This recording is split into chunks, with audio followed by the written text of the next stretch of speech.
महाराष्ट्र आवाज न्यूज. दुर्गम भागातील वास्तव पुन्हा समोर. गर्भवतीला 2 किलोमीटर बांबूच्या झोळीतून नेण्याची वेळ.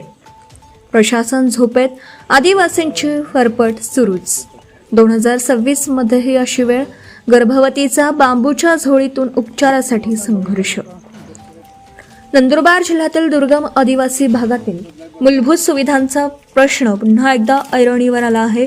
तळोदा तालुक्यातील टाकली गावातील एका गर्भवती महिलेला उपचारासाठी रुग्णालयात नेण्यासाठी कुटुंबीय आणि ग्रामस्थांना तब्बल 2 किलोमीटर बांबूच्या झोळीतून खांद्यावर वाहून न्यावं लागल्याची धक्कादायक घटना समोर आली आहे.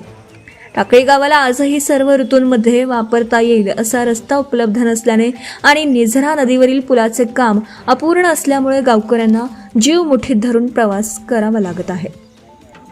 गर्भवती महिलेची प्रकृती बिघडल्यानंतर प्रथम तिला बांबूच्या झोळीतून 2 किलोमीटर पायपीट करत बाहेर आणण्यात आलं.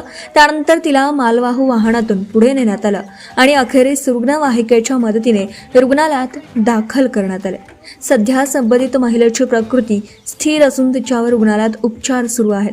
मात्र या घटनेने दुर्गम आदिवासी भागातील आरोग्य सुविधा, रस्ते आणि अपूर्ण पायाभूत कामांबाबत गंभीर प्रश्न पुन्हा एकदा उपस्थित केले आहेत.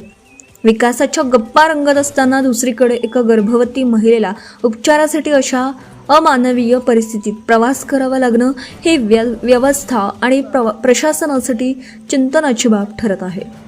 टाकळी गावाला जोडणारा रस्ता आणि निझरा नदीवरील पुलाचे काम तातडीने पूर्ण करण्याची मागणी आता स्थानिक नागरिकांकडून जोर धरू लागली आहे. रस्ते, पूल आणि आरोग्य सुविधा या केवळ विकासाच्या घोषणा नसून प्रत्येक नागरिकाच्या मूलभूत हक्क आहेत. गर्भवती महिलेला उपचारासाठी बांबूच्या झोळीतून प्रवास करावा लागणं ही केवळ एक घटना नसून व्यवस्थेतील गंभीर त्रुटींचं जिवंत चित्र आहे. अशा घटना पुन्हा घडू नयेत यासाठी दुर्गम आदिवासी भागातील अपूर्ण पायाभूत सुविधा तातडीने पूर्ण करणं ही काळाची गरज आहे. Subscribe now and press the bell icon. Never miss an update.